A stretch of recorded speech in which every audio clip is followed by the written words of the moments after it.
L'armée américaine a frappé un bateau transportant de la drogue, tuant 11 narcoterroristes, a affirmé mardi le président Donald Trump, dont le pays a effectué un déploiement militaire en mer des Caraïbes dénoncé par le Venezuela. Le chef de la diplomatie américaine, Marco Rubio, a précisé sur X que l'opération avait été effectuée dans le sud des Caraïbes et visait un navire qui avait quitté le Venezuela. Washington a déployé 7 bâtiments de guerre dans les Caraïbes alors que Donald Trump accuse son homologue vénézuélien Nicolás Maduro de diriger un réseau de trafic de drogue. Sur mes ordres, les forces militaires américaines ont mené un bombardement cinétique contre des narcoterroristes clairement identifiés du Tren de Aragua, a affirmé Donald Trump sur son réseau Truth Social en référence à un important cartel originaire du Venezuela. La frappe a eu lieu alors que le bateau se trouvait dans les eaux internationales transportant des stupéfiants à destination des États-Unis, a-t-il précisé.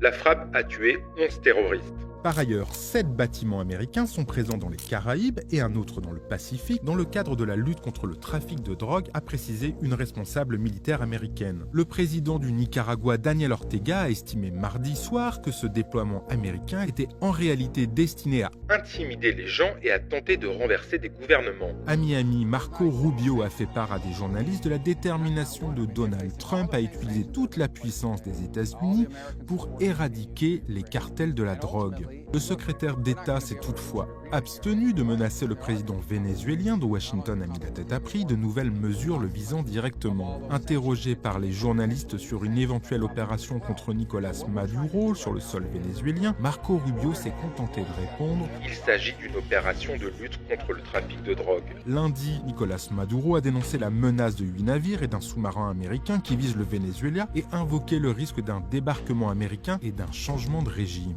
Le gouvernement Trump présente la lutte contre le trafic de drogue comme l'un de ses grands chevaux de bataille, accusant le pouvoir vénézuélien de diriger un grand réseau. Récemment, les autorités américaines ont même porté à 50 millions de dollars la prime pour tout élément permettant d'aboutir à l'arrestation de Nicolás Maduro.